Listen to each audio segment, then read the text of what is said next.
lights that flickered inside Vault 7. The three friends tensed immediately. Zoey instinctively shielded Luna, while Milo's fingers inched toward a nearby console, ready for anything. "Who are you?" Zoey demanded, her voice steady despite the adrenaline coursing through her. The figure slowly raised both hands in a non-threatening gesture. "I'm not here to hurt you," a calm, clear voice replied. A woman stepped into the light. Her face, lined with exhaustion and time, showed fierce intelligence and resolve. "My name is Iris. I was a researcher for Project Orbit." Luna stepped forward hesitantly. "You worked with Jace?" Iris gave a small nod. "We started the project together, but when we found out what it was really for, it was too late to stop it." Milo's eyes narrowed. What was it really about? Without a word, Iris moved to the center of the chamber and activated a terminal. A massive hologram bloomed into the air, an image of the Earth, covered in red blinking dots and streaming lines of code. "Project Orbit," she began, "was never about communications. It's a mind surveillance system, a global network designed to monitor and manipulate thought patterns, especially in children." Zoe's breath caught. "Why children?" "Because young minds are flexible," Iris said. "Easier to influence, easier to track."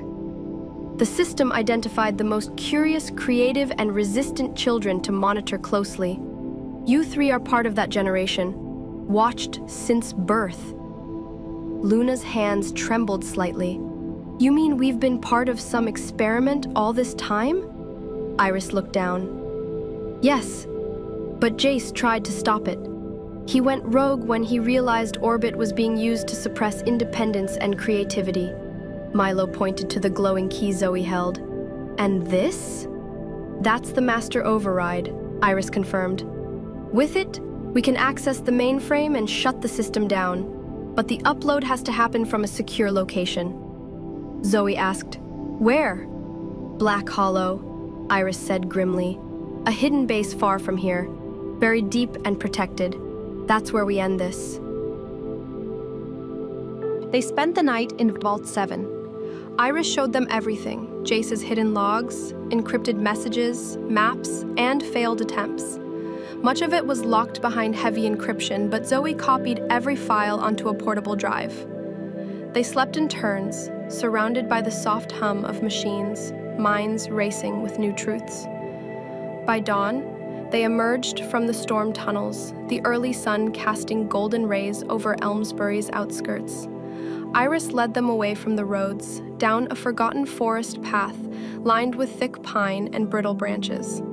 "Black Hollow can't be reached by car," she explained, "but there's another way, one Jace used when he escaped." By midday, they reached a rusted railway station buried in trees.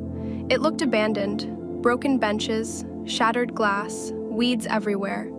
But Iris found a hidden panel behind a cracked signpost and entered a sequence of numbers. With a metallic click, a steel hatch opened beneath a fallen bench, revealing a narrow staircase descending into darkness. "Welcome to the Wayline," she said. An old escape tunnel used during the early days of Orbit, still active, still hidden. They climbed down and found a small transport cart on a single rail, powered by a humming electric core. The tunnel was lined with dim blue lights that blinked as the cart surged forward. As they rode, Milo stared at the walls. Symbols, strange, spiral-like markings, glowed faintly along the stone. "What are those?" he asked. Iris looked uneasy. "Remnants from the tunnel builders. Some say they're warnings, others say they're stories, but nobody knows for sure." The cart curved sharply, and suddenly the lights flickered, then stopped. With a screech, the cart halted in front of a sealed barricade. Two masked figures stood behind it, holding electric staves, their armor matte black, faces covered. "They found us," Zoe whispered. One of the guards barked, "Hand over the key and come with us." Milo's voice was low. "No way, we've come too far." Zoe turned to Iris. "What do we do now?" Iris's eyes hardened. We fight. Before anyone could move, a blinding pulse of white light shot from one of the guard's staves, hitting the wall near Milo. The friends ducked for cover behind the cart. Iris reached into her coat and threw a small device, like a disc, which exploded in a burst of sound and light, temporarily disorienting the guards. "Move!" she shouted, pulling Luna with her as they darted toward a service tunnel, branching off to the right. Milo grabbed Zoe's hand and the group sprinted down the narrow side path. Behind them, muffled shouts echoed and the pounding of boots followed. The tunnel twisted and forked. Iris led with practiced precision, making rapid turns, occasionally pressing hidden switches that closed old bulkheads behind them. After 10 minutes of running, they emerged into a circular chamber lit by natural light filtering from above. It looked like a forgotten ventilation silo filled with old crates and rusted machinery. Iris was breathing heavily. "We lost them, for now, but we'll have to take a longer route to Black Hollow." Zoe looked around. "What is this place?" "It was once a backup generator hub," Iris said. "There are still some supplies here." They found water, old rations, and an ancient map etched into one wall. Routes connecting Elmsbury, Black Hollow, and other sites marked only with symbols. Zoe traced one of the lines with her finger. "Is this another wayline path?" Iris nodded. "Yes, but it's unstable. We'll need to split the route, rest in between, and move only at night." Milo sat down, catching his breath. "And if they find us again?" "We'll be ready," Iris said. As night fell, they made a plan.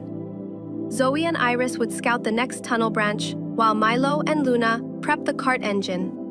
They agreed on a whistle signal in case of danger, but just as Zoe and Iris moved down the corridor, a faint clanging echoed behind them.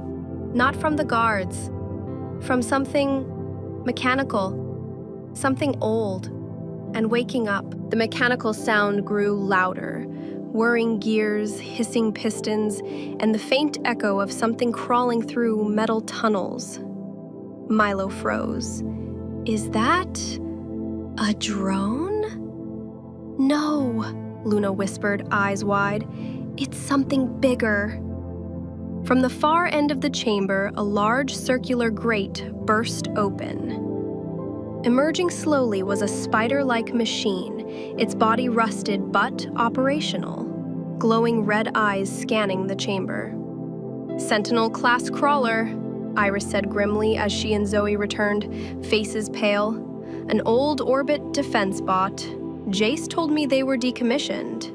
"Well, apparently not all of them," Zoe said, backing away.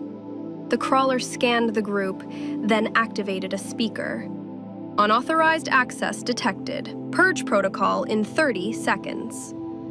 "We need to disable it," Iris said. "Any weak spots?" Zoe asked. "The core beneath its front panel, but you'll have to distract it long enough." Without hesitation, Milo grabbed a metal pipe and hurled it at the crawler. It bounced harmlessly off, but the machine swiveled toward him. "Now!" he shouted. Zoe dashed forward while Iris pulled out a sparking tool from her bag. Luna yelled to draw attention as Zoe pried the front panel open. Sparks flew. The crawler beeped louder. Then, silence. The machine powered down. The group collapsed onto the floor, breathing hard. "That," Milo panted, "was way too close." Iris smiled faintly. "You three really are something else." They rested only a short while before packing up. They couldn't risk another sentinel finding them. As they re-entered the tunnels, Iris led them toward a narrow passage marked only by a faded symbol, a spiral with a slash through it.